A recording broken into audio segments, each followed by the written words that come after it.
Trois choses ressortent toujours avant une élection. Il s'agit du boubou, des billets et des livres. Oui, les livres. Pas pour instruire ou éveiller les esprits, faut pas rêver, mais plutôt pour séduire, convaincre, créer de l'impact émotionnel, exprimer sa vision et dans la majorité des cas, manipuler l'opinion publique. Et croyez-moi, même le Bénin, ce petit bijou de la démocratie où les élections présidentielles sont parfois aussi imprévisibles qu'une grossesse qui survient après un câlin de soir, n'en est pas épargné. Dans cette pirouette électorale, certains candidats choisissent de publier des ouvrages avant même les élections présidentielles, transformant ainsi leurs livres en un véritable outil pour façonner l'opinion publique. Alors, installez-vous confortablement, car aujourd'hui, nous allons feuilleter ensemble cette grande stratégie politique. Je veux dire, le livre pré-campagne, ou encore, comme j'aime bien l'appeler, le roman électoral à peine déguisé. Wouhou!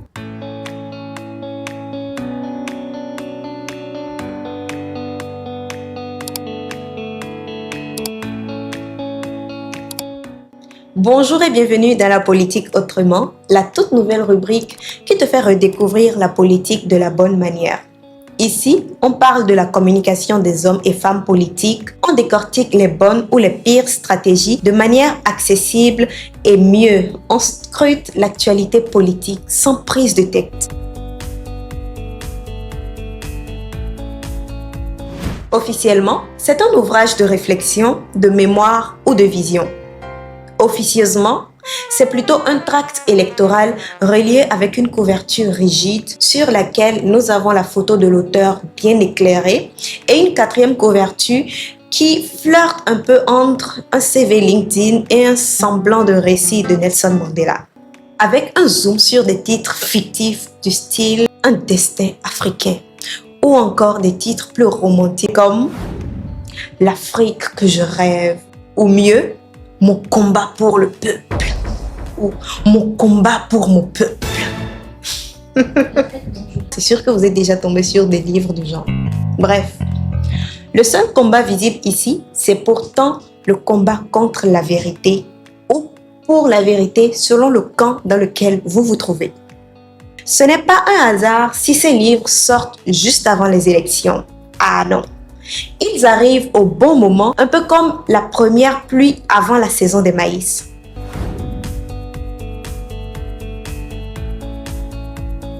Le contenu, c'est là que le véritable festival commence. Ce type d'ouvrage est généralement structuré en 3 temps. D'abord, l'enfance ou l'histoire avec une narration qui commence comme ceci.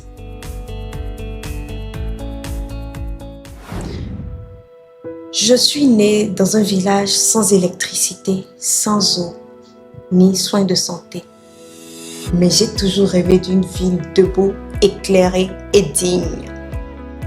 Tout ça pour rappeler qu'ils ont aussi connu la bougie et la chicotte. Un peu comme l'histoire que raconte la majorité des parents qui disent que pour avoir accès à l'éducation, ils parcouraient des centaines de kilomètres à pied dans des blizzards, des déserts cuisants remplis de serpents à sonnettes ou encore dans des jungles redoutables bondés de créatures préhistoriques ou pire, des lacs infestés de piranhas ou d'anacondas, un peu comme dans le film de Gilo. Bref. Donc, ce livre sert de tremplin pour montrer au peuple qu'il a traversé les mêmes galères, les mêmes souffrances et qu'il a été dans leur peau, donc qu'il est bien placé pour savoir ce que veut le peuple, ce dont il a réellement besoin, car après tout, ils sont tous pareils.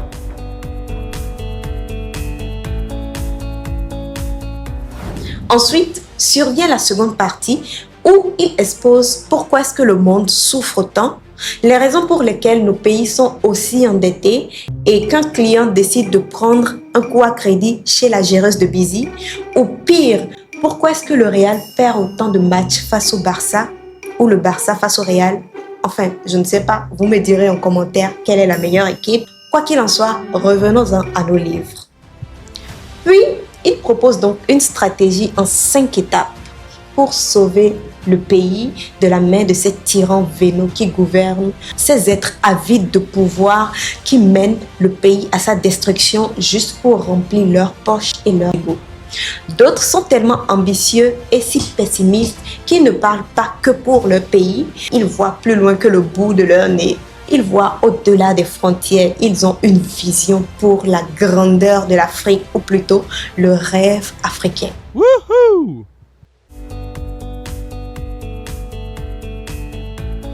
Et pour un candidat très engagé, la troisième partie de son livre est constituée par la vision divine.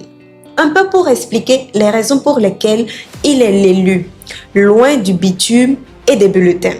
Le seul et l'unique qui peut prendre des avances sur les crédits afin de rétablir la paix dans le pays, en finir avec la famine et la misère du continent. Il nous vend une version parfaite et romantique d'un monde qui n'est possible qu'avec lui. Pour finir ce chapitre, il passe de l'agneau au berger de la nation. Celui-là qui doit conduire le peuple à la terre promise, un peu comme le Moïse du XXIe siècle. Et ne vous fiez pas aux apparences, car même quand l'écriture est bancale, le message est clair.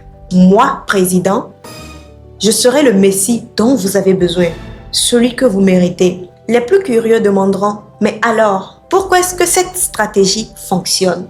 La réponse est simple. Chez nous, le livre n'est pas juste un récit. Il devient un acte de noblesse, une preuve d'intelligence et une tentative de distinguer le politicien visionnaire des etc. et consorts.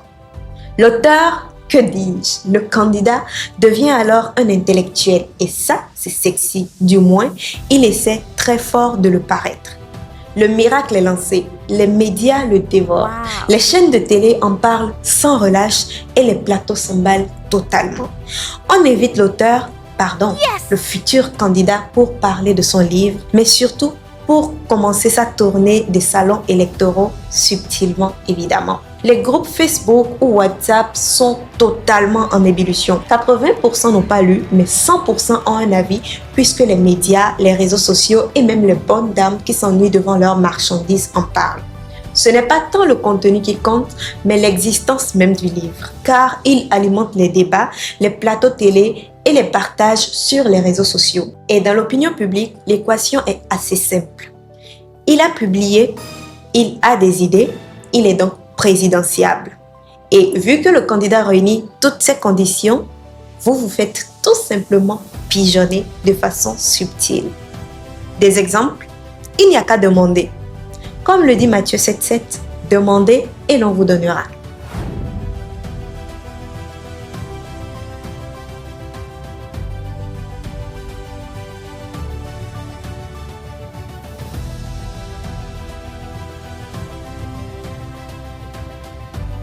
Et tenez-vous bien, j'ai gardé le meilleur pour la fin. Celui pour qui cette stratégie n'a plus aucun secret et qui a su s'en servir de manière indirecte ou directe, un peu comme un célibataire endurci avec son savon de Marseille. Bref, il est le maître, celui-là qui a su se positionner au sommet du jeu. Il a utilisé la publication d'ouvrages comme un axe percutant de sa stratégie pré-campagne présidentielle. Et voici pour vous un aperçu de ces publications majeures et leur impact.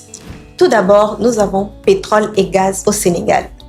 Chronique d'une spoliation publiée en 2018 où il dénonce les accords pétroliers et gaziers du Sénégal, accusant ainsi l'ancien président du Sénégal, Macky Sall, de brader les ressources du pays. Puis après, nous avons Solution, publié en 2019 à l'occasion de sa candidature aux élections présidentielles 2019. Un livre-programme dans lequel il présente ses propositions pour le Sénégal, ce qui a d'ailleurs marqué un tournant décisif dans sa carrière politique. Puis après, nous avons Trajectoire, parcours et discours de l'espoir. Il s'agit ici d'une bibliographie qui retrace l'ascension politique de Sonko, ses engagements, sa vision pour les Sénégalais. Ce qui est d'ailleurs très astucieux car s'il s'en chargeait personnellement, ça ferait trop cliché, ne pensez-vous pas? Nous avons également Le génie politique, publié en 2020, où il analyse le paysage politique sénégalais et sa propre trajectoire. Ici, il expose sa vision d'un leadership alternatif loin des pratiques politiques traditionnelles.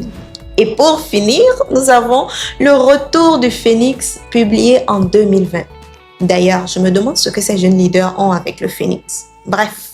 En résumé, ces publications ont joué un rôle clé dans la stratégie de communication de Sonko, lui permettant ainsi de diffuser ses idées, de renforcer son image et de mobiliser ses partisans tout en consolidant une image de leader charismatique et réformiste. Le cas de Sonko ou d'autres personnalités politiques illustre particulièrement comment est-ce que la publication d'ouvrages peut être utilisée comme un outil pour influencer l'opinion publique dans le cadre d'une pré-campagne présidentielle. Quoique ça ne garantit pas toujours le succès car il y a tellement de critères à prendre en compte pour parvenir au succès quand on utilise cette stratégie. Pendant qu'il publie, on s'emballe, on analyse, on commente, on débat sur des chapitres qu'on n'a même pas lus. Mais au fond, le livre, c'est un miroir. Il reflète ce qu'on attend d'un dirigeant et ça, c'est peut-être le piège ou d'ailleurs le plus grand piège dans lequel beaucoup tombent. Peut-on vraiment faire confiance à quelqu'un simplement parce qu'il a bien rédigé sa biographie ou plutôt parce qu'un bon écrivain l'a rédigé pour lui? Le vrai défi ici, ce n'est pas de lire le livre, mais plutôt d'apprendre à lire entre les lignes. Alors, la prochaine fois qu'un candidat publie un livre quelque temps avant les élections, ne vous laissez pas hypnotiser par la belle reliure ou la citation de Cheikh Anta Diop en page 1. Posez-vous la vraie question. Qu'a-t-il vraiment fait? Hors des pages, que propose-t-il de façon concrète? Puis, si publier un livre suffisait pour bien gouverner, les écrivains seraient des présidents à vie. Merci d'avoir suivi cette vidéo avec attention.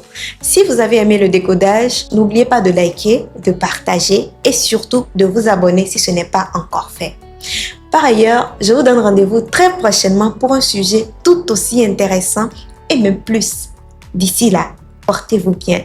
Merci et à très bientôt.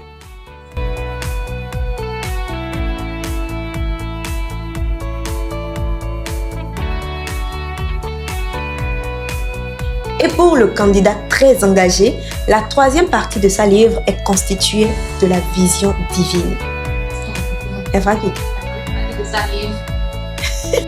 En résumé, ces publications ont joué un rôle très